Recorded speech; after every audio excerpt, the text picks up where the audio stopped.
шілдеде Алматы облысы Қаскелең ауданы Шамалған ауылында дүниеге келген екен да олар. Міне, мынандай кітап бар, Нұрсұлтан Назарбаевтың «Бесігім» деген кітап бар. Мына көрмеде тұр. Осы кітапта міне мына жерде жақындап қарасаңдар, Нұрсұлтан Әбішұлы Назарбаевтың жанұясы, папасы, мамасы, қарындасы, інісі бар. Мына жерде өзінің жанұясы, жолдасы, қыздары, күйеу балалары жақындап келіп қараулары келеді. Ал енді мына осында жазылған дүниеге келгеннен бастап үш қоңыр алтын бесігім деген өлеңі бар, ол бесігім емес? Үш қоңыр деген өлеңі. Міне осында Садуақас Есімбаев осы кітапта Нұрсұлтан Назарбаевтың бүткіл балалық шағы өмірін мінекей қай жерде қандай мектепте оқыған, қай жерде білім алған, осы кітаптан тауып оларыңызға болады. Балдар. Так, тыңдаймыз, жақындаймыз, жаңағы нелері бар. Аттестаттары бар, бағалары бар. Мына кітабында Нұрсұлтан Әбішұлы өзінің қолымен жазылған жаңа запистары бар, жазбалары. Қандай жұмыс жасау керек екен. Осы кітапта Нұрсұлтан Әбішұлы Назарбаевтың аттестаттары бар. Мінекей, оқу бітіргендегі.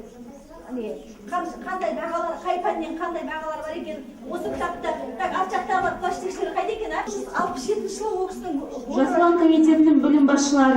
Техникалық оқу орнын бітірген, қай жылы бітірген балар? 1967 экономика ғылымдарының докторы, Қазақстан Республикалық ұлттық ғылым академиясы, халықаралық инженерлік академиясы, Ресей Федерациясы әлеуметтік ғылымдар академиясы академигі, Әл-Фараби атындағы Қазақ мемлекеттік ұлттық университетінің құрметті профессоры, Беларусь ғылым академиясының құрметті мүшесі, Ломоносов атындағы Мәскеу мемлекеттік университетінің құрметті профессоры. Так, тыңдаймыз.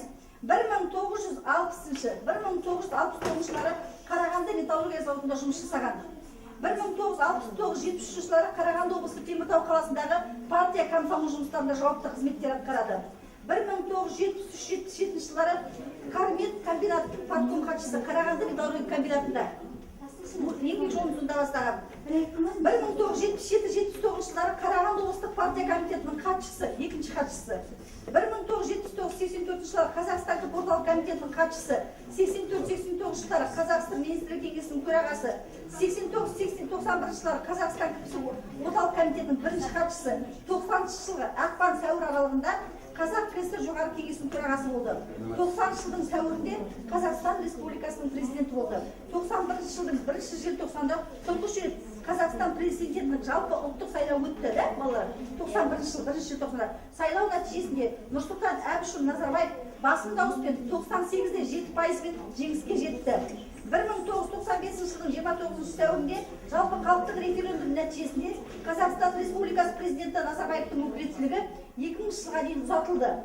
1999 жылдың 10 қаңтарында өткен жалпы халықтық сайлаудың нәтижесінде Назарбаев 79,78% дауыс алып Қазақстан Республикасы президенті болып қайта сайланды.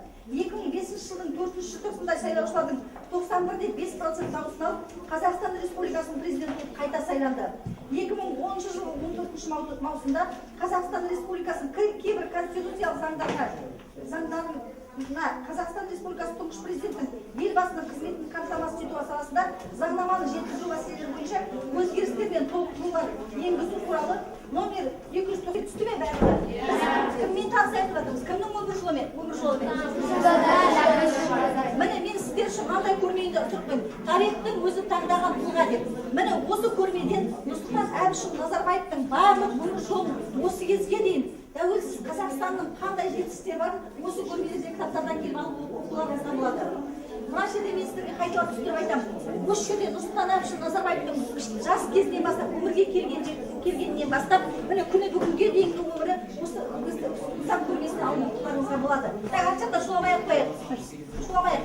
Енді оқушылар Нұрсұлтан Әбішұлының өзі жаңа кім екенін айттым ғой. Нұрсұлтан Әбішұлы кім? Оқушылар Қазақстанның тұңғыш президенті, көреген саясаткер, бейбітшілік пен қауіпсіздіктің жаршысы, алғыр алғыр басшы, қарулы күштер жоғары қолбасшысы, бас қолбасшысы, Қазақстан авторы, әнұранды білесіздер қандай екен? Соның авторы, жазушы деген сол кітаптары бар. Ғасыр адамы екен бәріміз таныстыңыздар ма? Ол кісі тек қана президент емес, кім екен оқушылар?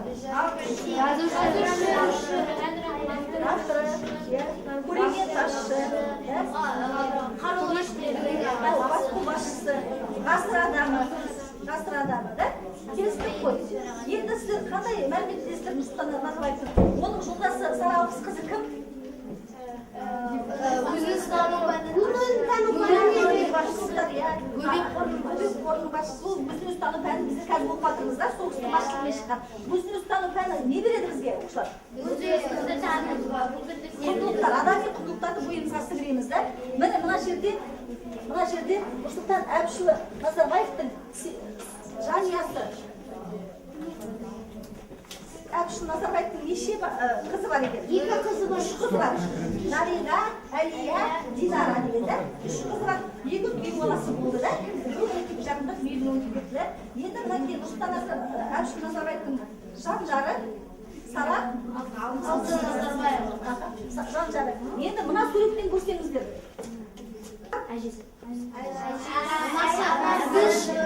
Анасы Әбіш, мамасы кім? Әлжан. Әкесі Әбіш, анасы Әлжан. Менің балалық шағымның аспаны деген кино көрдіңдер ме? Көрдіңдер ғой? Кім туралы? Нұрсұлтан Әбішұлы Назарбаевтың өмір жолы қарапайым ғана темір құйғыдан басталған екен да. Өмір жолы жаңа сіздер нешінші жыл туылған ол кісі? 40-шы жылы. 6-шы шілдеде дүниеге келген екен да. Енді түсіндік қой, жалпы мәлімет алдық қой. Нұрсұлтан Әбішұлы Назарбаевтың кім екенін. Енді сіздерден сұрайтын оқушылар, міне сіздер үшін мен ел тірегі елбасы тарихтың өзі таңдаған құтылға деген үлкен көрме ұйымдастырып қойдым. Осы жерден біздің көшбасшымыз елбасы туралы өмірлерін осы жерден осы көрмеден келіп алуларыңызға болады. Жаңа айтып өттім, ол кісінің жаңағы мектептегі оқыған класстары, мектепте оқығанына алған грамоталары, аттестаттарын, жаңағы алған бағаларын өзінің жазғанына, өзінің қолмен жазған екен. Өзінің қолмен жазған запистер, жазбалары не жасау керек, бүгін қандай жұмыс өткізу керекпін.